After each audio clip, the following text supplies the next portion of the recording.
The psychological trap that catches 90% of ambitious people. The harder they chase success, the further it runs. The more they try to change, the more they stay the same. And the strangest part? The solution is doing the exact opposite of what every guru tells them. Meet the paradox that psychiatrist Viktor Frankl called hyperintention. When someone desperately tries to fall asleep, sleep becomes impossible. When they're anxious about staying calm during a presentation, the anxiety intensifies. When they obsess over finding love, potential partners sense the desperation and disappear.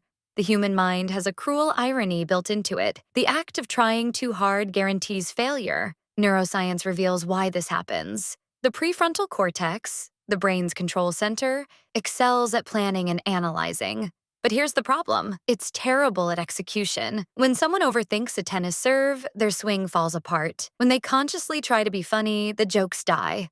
The skills that matter most, charisma, creativity, confidence, live in the unconscious mind. And the unconscious mind has one rule. It shuts down the moment the conscious mind interferes. Psychologists call this the centipede effect, named after a poem where a centipede is asked which leg moves first. The moment it thinks about it, it can't walk at all. Harvard research from 2023 found that performers across every field, athletes, musicians, public speakers, showed a 34% drop in performance when they focused on consciously controlling their actions. This creates what psychologists call the effort paradox. 3 examples expose it perfectly. First, the insomnia trap. The National Sleep Foundation studied 2,000 insomniacs, those who tried the hardest to fall asleep, tracking hours, obsessing over sleep hygiene, panicking about rest. Took 47 minutes longer to fall asleep than those who simply accepted wakefulness. The desperate effort became the problem. Second, the creativity block. Adobe's 2024 study of creative professionals found that forced brainstorming sessions produce 61% fewer innovative ideas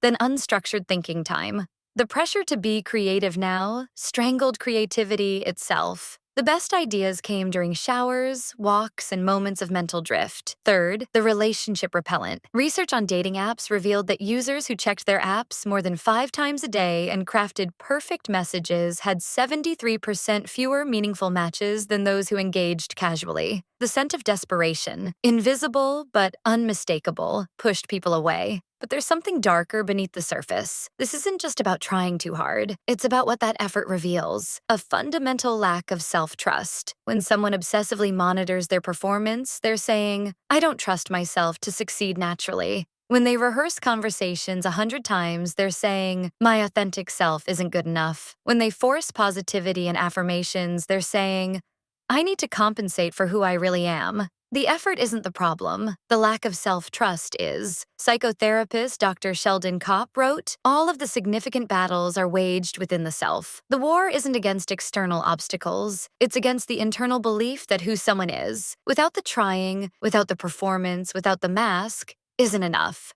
So what's the way out? Strategic surrender. Not giving up. Giving in. There's a counterintuitive technique that rewires the brain. Step 1. Paradoxical intention.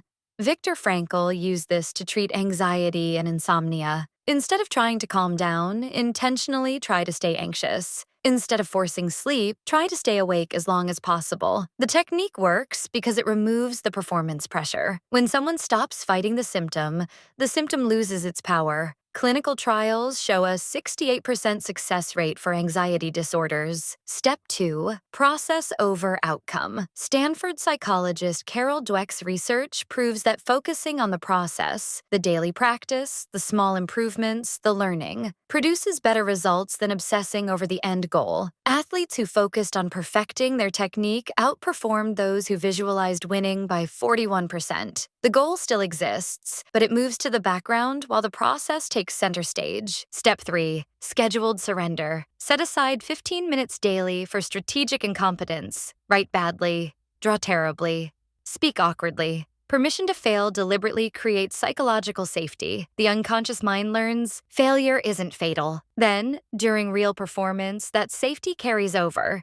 Studies on creative professionals show that this increases output quality by 29%. This requires a fundamental mental shift from, I must make this happen, to I'll create conditions for this to happen. From, I need to control everything, to I'll trust the process. From, my worth depends on this outcome, to I'm valuable regardless of results. Think of a river. It doesn't try to reach the ocean. It follows the path of least resistance, moving around obstacles naturally, and inevitably arrives at its destination. Effort still exists. The river is always moving, but there's no strain, no forcing, no desperation. The ancient Chinese concept of Wu Wei captures this perfectly. Effortless action. Not zero effort, but zero unnecessary effort. The skilled archer doesn't force the shot. They align everything perfectly and let the arrow release itself. The master chef doesn't wrestle with ingredients. They work with their natural properties. The confident speaker doesn't perform charisma. They remove the barriers blocking their natural presence. Here's what most people miss. Success isn't about doing more. It's about removing what's blocking natural excellence. The trying too hard,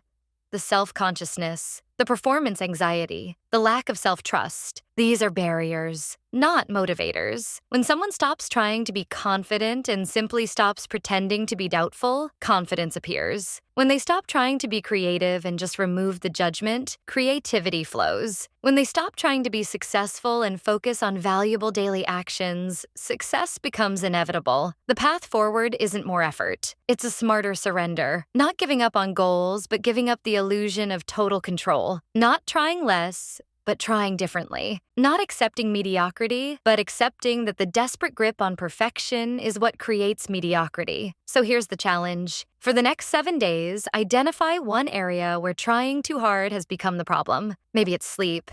Maybe it's creativity. Maybe it's social confidence. Then apply strategic surrender. Stop forcing. Start allowing. Stop performing. Start being. The unconscious mind knows what to do. It just needs the conscious mind to step aside. Because the ultimate paradox of success is this. The moment someone stops needing to prove themselves, they become proof of what they've always been capable of.